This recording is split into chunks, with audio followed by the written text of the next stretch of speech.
Hello and welcome everybody from Japan, from the foothills of Mount Fuji. Soon I will present you how to hike to the peak of this active volcano in the next vlog. But now let's discover the neighborhood of Mount Fuji. It will be absolutely beautiful because we will take a cable car, a cruising trip on a beautiful lake, and we'll also visit some caves. I will also tell you some Japanese folk tales, so it will be worth to watch the complete vlog. So now I am in a small town called Fuji Kawaguchiko. It has a population of approximately 26,500, and Fuji Kawaguchiko is located in the Yamanashi prefecture. It is the high season now to climb Mount Fuji, so it is hard to find accommodations, but well, actually it's also easy if you have a high budget.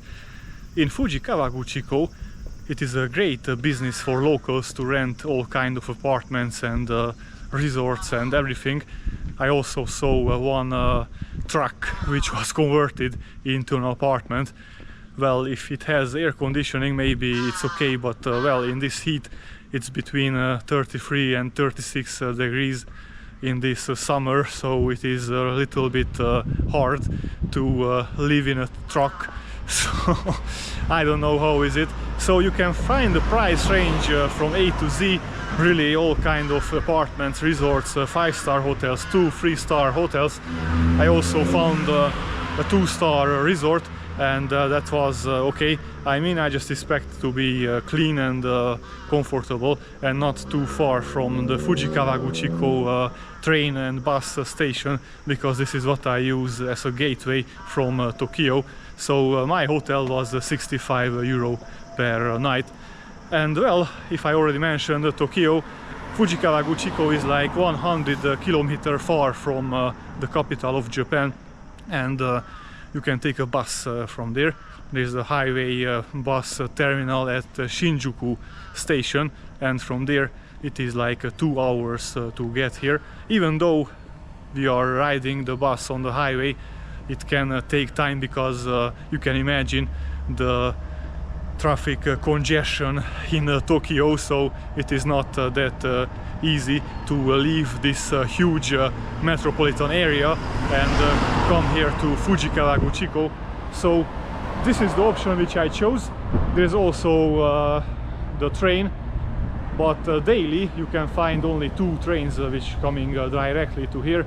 There are also other options where you can change, so I recommend the bus. Moreover, these buses are full, but you get every 15 minutes or every 20 minutes a bus towards Fuji Kawaguchiko.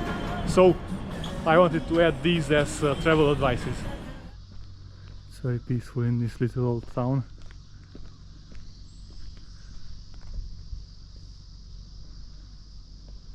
Some beautiful houses. And they have a good view on the mountains.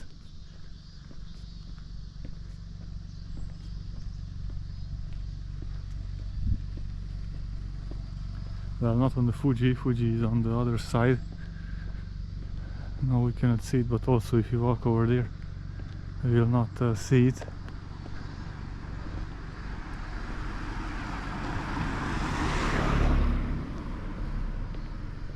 It's covered by the houses, but we will have a good view of the Fuji anyway when we will climb it. Now let's take the Mount Fuji panoramic ropeway, which leads us 400 meters up to the Mount Tenjo's observation place, observation deck. From there we will have an amazing view of Mount Fuji, because it is 1000 meters above sea level. So this ropeway was opened in 1959, and unfortunately it has only 2 cars, so sometimes we need to wait like 30 minutes until we can go up or down. The ride costs 1000 yen for the boat trips, for the turnaround trip, and well, you can also take the next ride on the next day. And If you don't want to pay so much, then you can also take a hiking trail. It takes like 30 minutes to this observation place.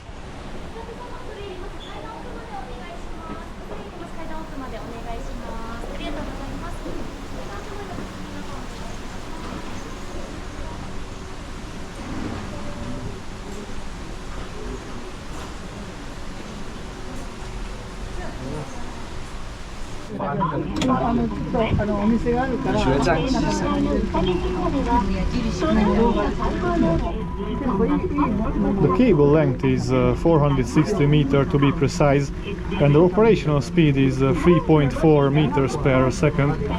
Passenger capacity per cabin is 36, and the duration of one-way trip is only 3 minutes, so we climb to the observation deck very fast.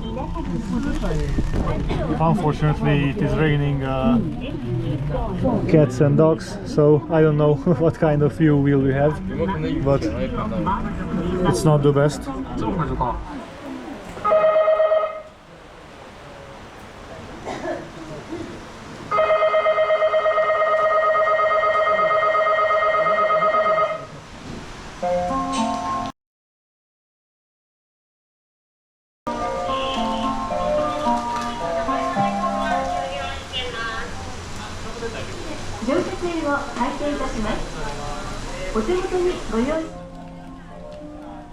The view is absolutely amazing indeed.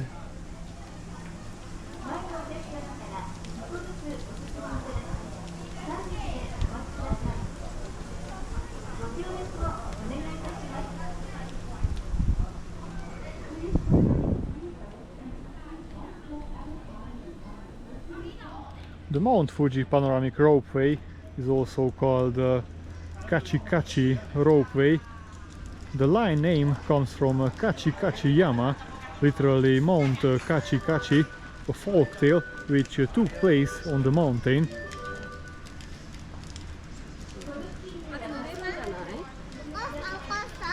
It roughly translates to Fire Crackle Mountain, also known as Kachi Kachi Mountain, and The Farmer and the Badger is a Japanese folktale in which a tanuki, a Japanese raccoon dog, is the villain.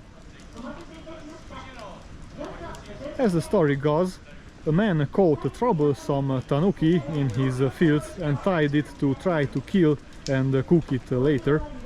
When the man left for town, the tanuki cried and begged the man's wife, who was making some mochi, a sweet rice dish, to set him free, promising he would help her. The wife freed the animal, only to have it turn on her and killed her. Yeah, it's a little bit grotesque folktale, and even more crazy shit is coming now. So the tanuki used its shape-shifting abilities and disguised itself as the wife and cooked the soup using the dead woman's flesh. It could be a horror movie, not a folktale. When the man came home, the tanuki served him the soup. After the meal, the tanuki reverted to its original appearance and revealed its treachery before running off and leaving the poor man in shock and grief. Before the tanuki leaves, he laughed the man to scorn and said, "You wife-eating old man, you did not see that the bones are under the floor?" Though the man chased after the tanuki got away. The couple had been good friends with a rabbit that lived nearby. The rabbit approached the man and told him that it would avenge his wife's death. The title of the story comes from the especially painful trick that the rabbit played. While the tanuki was carrying a heavy load of kindling on his back to make a campfire for the night, he was so burdened that he did not immediately notice when the rabbit set fire to the kindling. Soon the crackling sound reached its ears, and it asked the rabbit what the sound was. "It is the Kachi Kachi Yama," the rabbit replied. we are not far from it, so it's not surprised that you can hear it. So he said it is the Kachi Kachi mountain, Kachi Kachi Yama. This is what the tanuki is hearing. Well, eventually the fire reached the tanuki's back, burning it badly, but without killing it. So the tanuki found out that the rabbit is actually not his friend, so he challenged the rabbit to a life or death contest to prove who was the better creature. They were each to build a boat and race across a lake in them. The rabbit carved its boat out of a fallen tree trunk, but the foolish tanuki made a boat of mud. In other versions, the rabbit built both boats, so the rabbit intentionally built a bad boat of mud for the tanuki. The two competitors were evenly matched at first, but the tanuki's mud boat began dissolving in the middle of the lake. As the tanuki was failing in its struggle to stay afloat, the rabbit proclaimed its friendship with the human couple, and that this was the tanuki's punishment for its horrible deeds. The rabbit then goes back to the old man's home and tell him about the vengeance, much to relief of the old man. He thanks the rabbit for his deed. Yeah, absolutely crazy story, but this is actually what is this Kachi Kachi mountain about, like a horror tale. And here's a moment of the fire crackling, the Kachi Kachi. Well, here the tanuki doesn't look like a villain, looks really cute in this.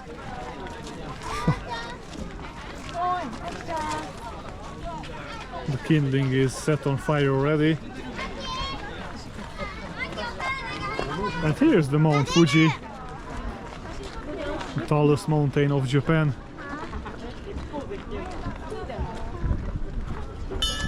Well, we cannot see much of it, cannot see the top. It's really pity. Well, I'm really excited about tomorrow. Tomorrow I want to climb the Mount Fuji, and I already paid for the entrance of the Yoshida Trail, 2000 yen, so I hope it will not be cancelled. I'm prepared with a raincoat and everything, so it's not up to me. I hope everything will be alright and I can climb it.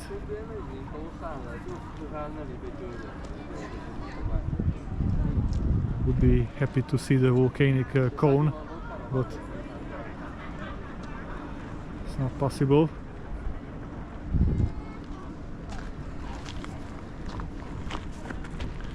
Yeah, so it was worth to take this gondola, this cable car, because the view is absolutely splendid.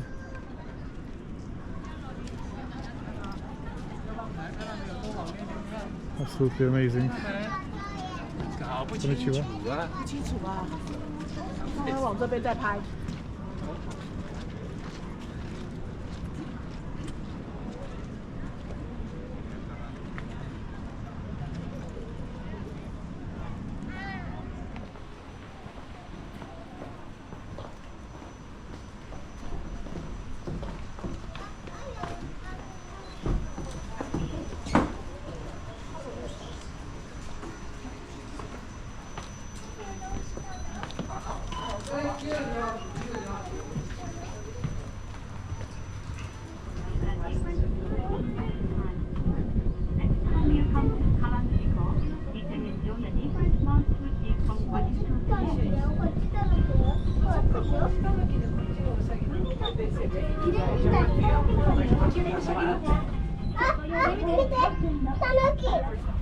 Now let's go for a cruising on the Lake Kawaguchiko.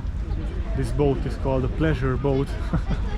We will see if it's with pleasure or not, but the view should be very nice. So we don't have a nice view of Mount Fuji today, because of the clouds and because of the rain, but at least now it is not raining until we take the cruising trip. So around the Mount Fuji there are 5 lakes. These are called Fuji 5 lakes, and 3 of them are situated around this small town Fuji Kawaguchiko. So these 3 lakes are called Kawaguchi, and so far I made a mistake. I always said that it's the Kawaguchiko lake, but no, actually Kawaguchiko means literally estuary lake. So the lake is a simple Kawaguchi lake, not Kawaguchiko lake. That would mean Kawaguchi lake, like 2 times. But the view is still splendid, even though it's not a view of Fuji. So other 2 lakes are called Lake Sai and Lake Shoji. So these 3 are located in Kawaguchiko. Lake Kawaguchi is the second largest of the 5 Fuji lakes, or actually Fuji 5 lakes. This is how these 5 lakes are called. So it is the second largest in terms of surface area, because it has 6.13 square kilometers. It is situated at an altitude of approximately 800 meters, which accounts for its relatively cool summers and frequently icy winters. It is also the lake with the longest shoreline of any of the 5 Fuji lakes.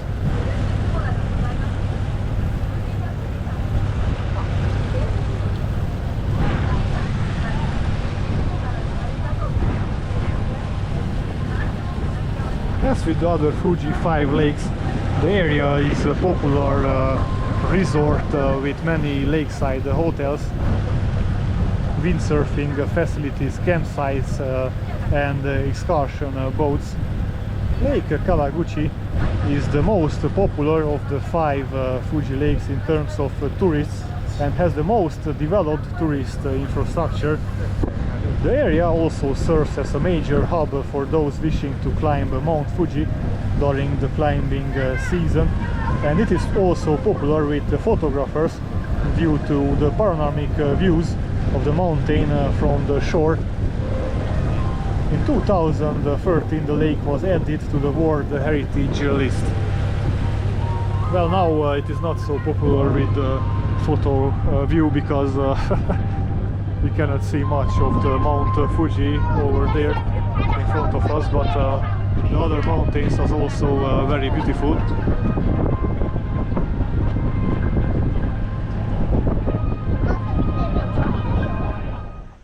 Already the road leading to the Kitaguchi, Hongu, Fuji, Sengen Shrine is absolutely amazing. A huge stone torii is the main entrance, and all over the way we can find stone statues, and these also can be used as lamps, as I can see. We could put some candles inside. So this absolutely amazing shrine is a Shinto shrine dedicated to the kami of Mount Fuji.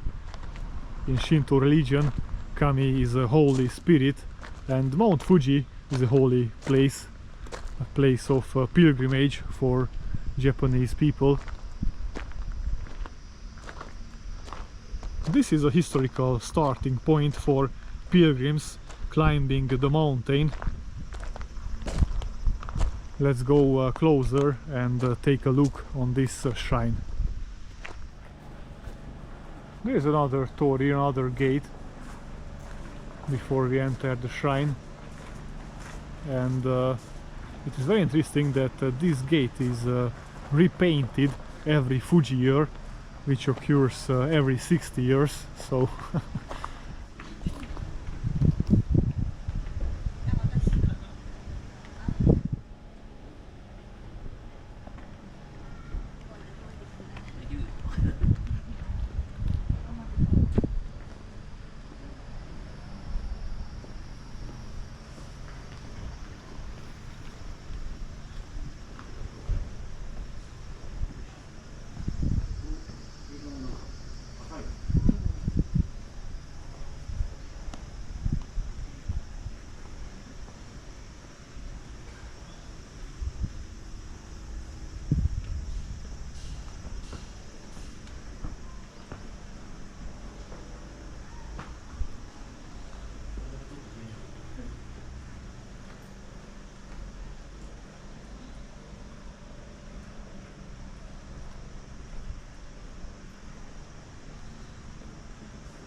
This is the main shrine, the main structure, which was originally built in 788.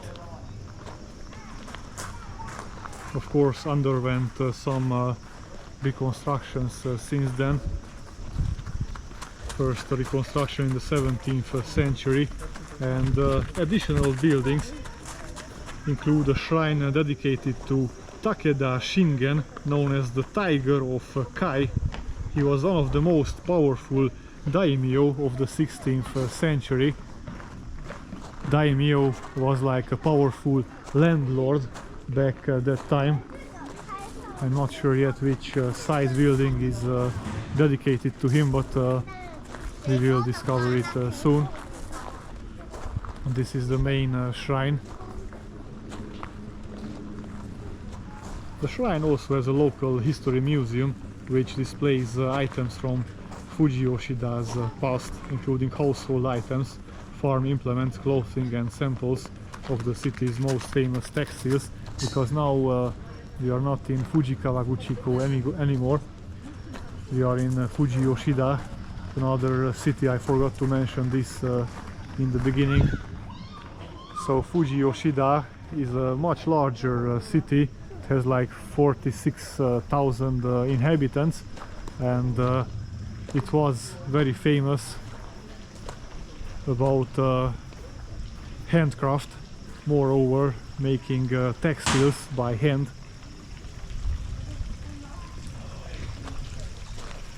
So Fuji Yoshida is also a good starting point to climb Mount Fuji. So when people want to stay in a hotel or something more comfortable, then they usually look on booking.com or Airbnb for accommodation options in Fuji Yoshida and Fuji Kawaguchiko. But people who don't want comfort can also stay overnight in mountain huts, which are like small cabins, just for a short stay. Well, you can stay longer if you want, but most of the people come directly to the mountain, and before climbing they leave their luggages in the mountain hut, and then when ascending from the top of Mount Fuji, they come back and sleep in the mountain hut. Some mountain huts are located kinda elevated, kinda high position, so it is sometimes difficult to climb with your luggage, and only after you can leave your stuff. But there is another travel advice, travel hint, that you can also leave your luggage in many luggage stores located, for example, at Fuji Kawaguchiko station. There are many lockers. I never saw such a huge tree. I was thinking that it is more 100 years old, but I was wrong. I just read the information panel about it, and it is more than 1000 years old. The diameter of its roots is 21 meters. The strong roots and the solid form, reminiscent of an over-tuned funnel, it lives up to its title as Goshin Boku, or sacred tree, and looks as thought it is watching over the shrine sanctuary.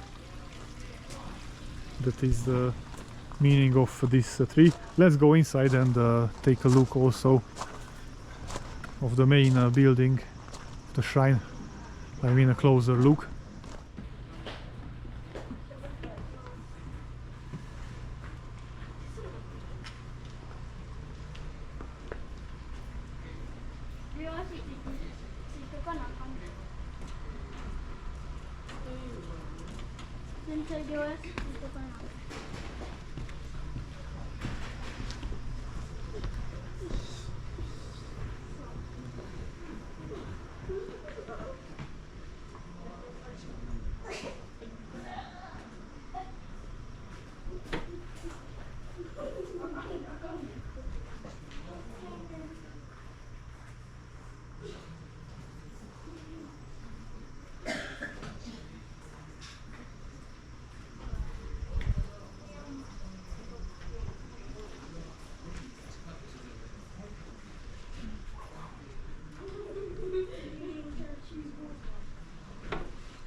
Yes, the Yoshida-guchi climbing trail starts from this Shinto shrine.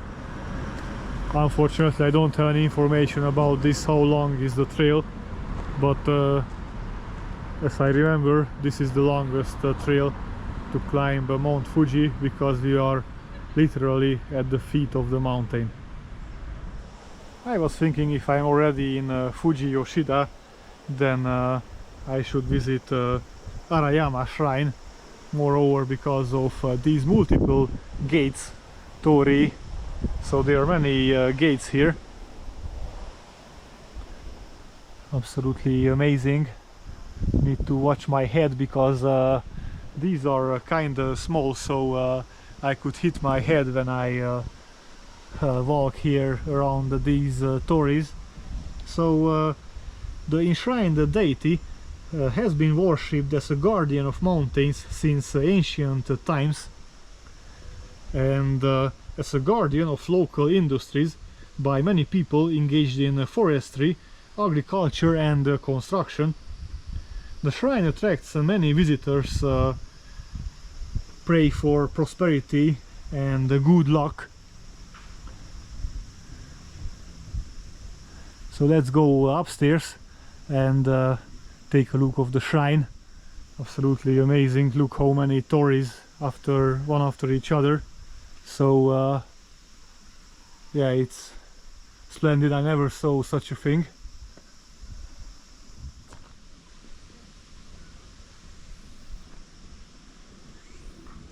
Absolutely beautiful shrine.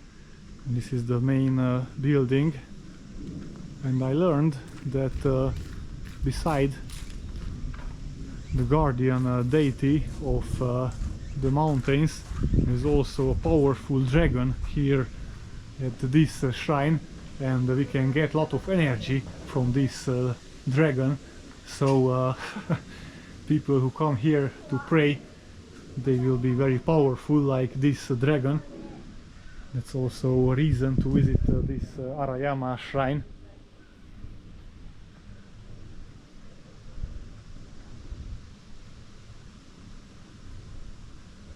It's a very nice place.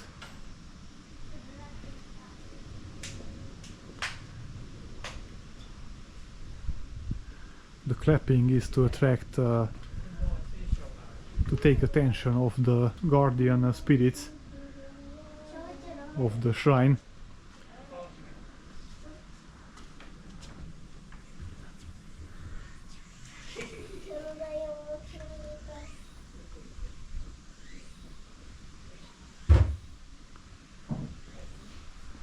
Very nice place, so I don't regret that I also come here.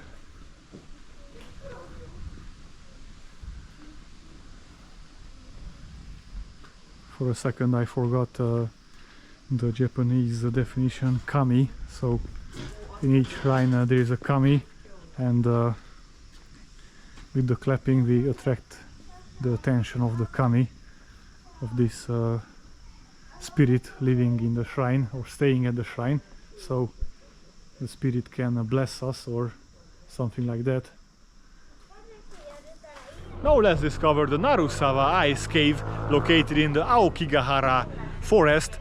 It is formed by the outbreak of Fuji. It is a lava tube 156 meters long and usually 1.5 meters wide, but very narrow at some points. It can be very hard to walk through it, because at some points it is only 91 centimeters high, so very difficult for a tall woman and man. It is difficult to go through, but we will do it, of course. At many points it is 3.5 meters high. So it was used as a natural refrigerator in the ancient times, and ice was carved out here for the shogun in the Edo period, and also in the beginning of the 20th century it was still used as a natural refrigerator when the electric refrigerators not yet appeared. So let's go inside and take a look. This will be exciting. The temperature is between 0 and 4 Celsius degrees, and it is a vertical cave, so we will go down and down and down, and it will be very narrow at some places, like 91 centimeter is the lowest. So what will happen with me? I'm 194 tall, so I'm really excited how this will be. And of course I'm not dressed properly, because I just checked out from my hotel, so yeah, it will be very cold for me also. Here are the natural ice formations. Now it will be more spectacular.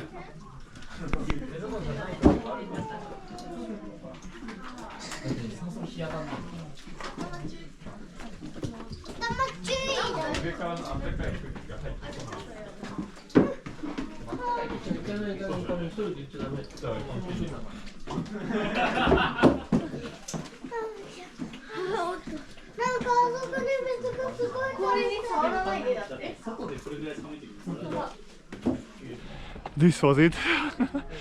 We saw these three ice blocks, and that was the cave. No, I'm not surprised that the entrance fee was only 300 yen, which is like not even $2, 1.85 or something like that. This is the Aokigahara forest. In Japanese means blue tree meadow, also known as the Sea of Trees, Jukai. It is a forest on the northwestern flank of Mount Fuji. It was formed on 30 square kilometers of hardened lava laid down by the last major eruption of Mount Fuji in 846.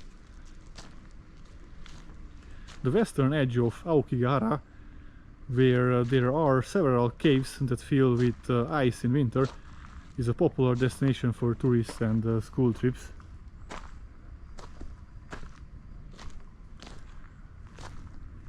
Parts of Aokigahara are very dense, and the porous lava rock absorbs sound, contributing to a sense of solitude that some visitors attribute to the forest.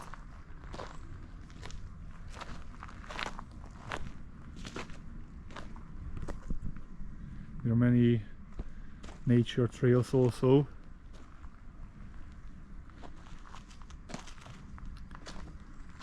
The forest has a historical reputation as a home to yurei, ghosts of the dead in Japanese mythology, so maybe we meet a ghost here.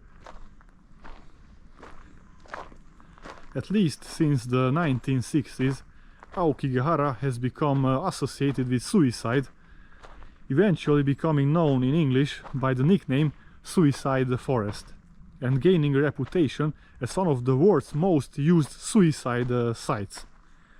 Because of this, signs at the head of some trails urge suicidal visitors to think of their families and contact a Suicide Prevention Association.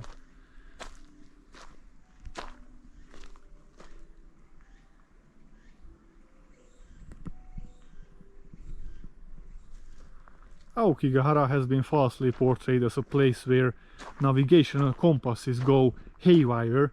Needles of magnetic compasses will move if placed directly on the lava, aligning with the rock's natural magnetism, which varies in iron content and strength by location.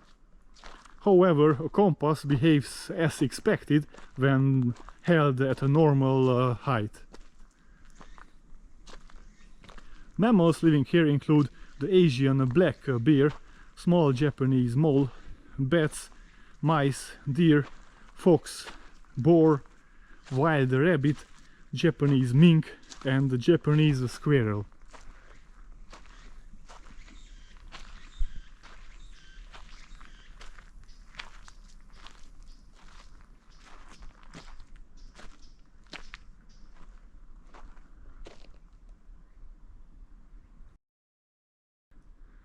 It's a little bit scary indeed.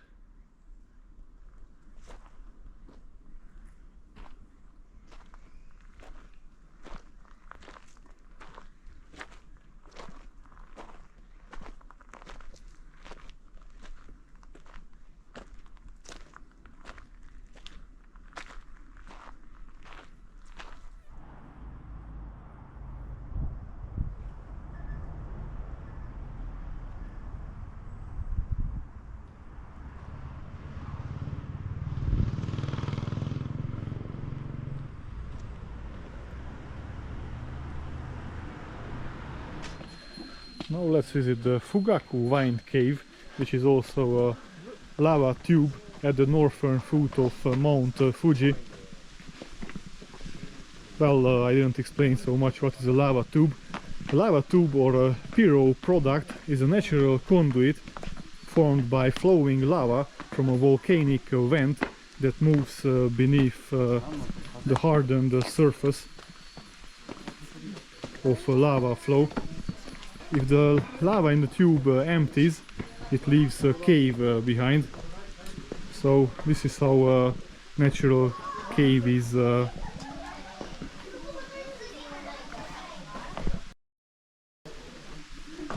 formed. The lateral cave is 201 meter long and 8.7 meter high. There is no echo because the basaltic walls act to absorb the sound. From the Edo period to the Meiji period, approximately from 1600 until 1900, this cave was used to keep the eggs of the silkworms. It takes like 15 minutes to go through the cave, and during this tour we can see lava shelves, rope-like lava, and ice pillars that do not melt even in summer.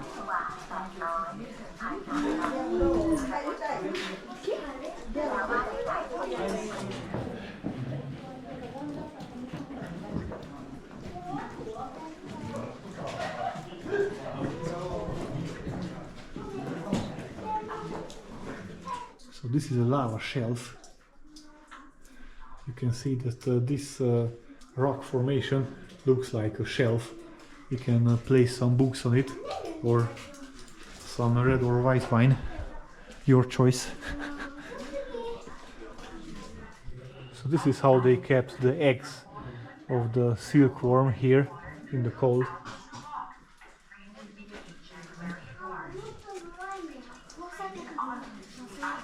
Sericulture. They had a whole deposit here. So many. And now this is the third cave which we will visit around Mount Fuji.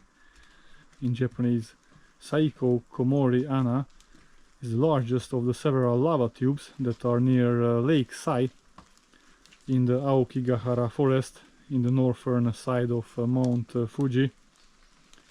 It is known as a cave where visitors can observe the bats which live there. 386 meters long, and it is the largest of the three major caves in Aokigahara.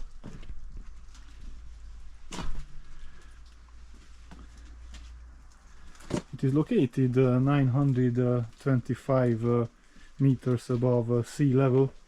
The visitors to the Saiko bat cave can observe about 500 bats which live here.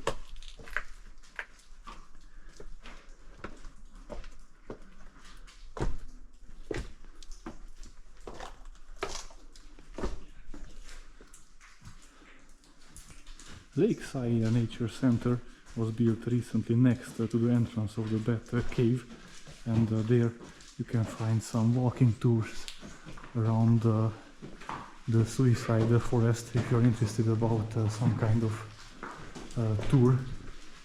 But these tours are not always available, so you can check at this visitor center.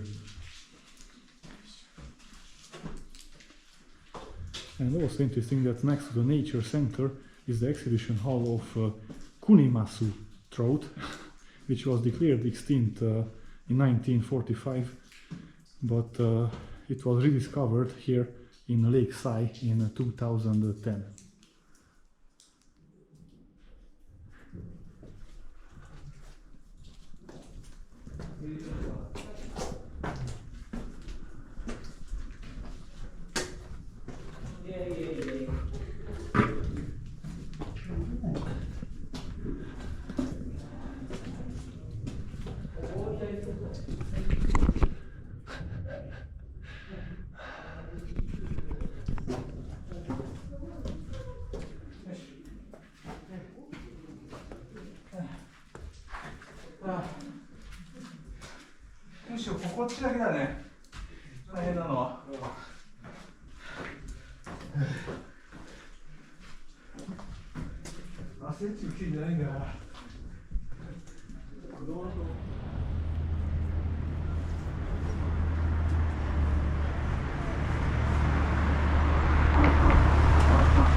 I didn't see any bats, but maybe that's better so. So this was the presentation about the sightseeing attractions around Mount Fuji. It's not a complete list of all attractions, but I hope that you enjoyed what I presented to you. And if that's so, please subscribe to my channel if you didn't do it yet. It's very important to push on the bell icon, because this is how you get notified about the new contents. Have a nice day and goodbye.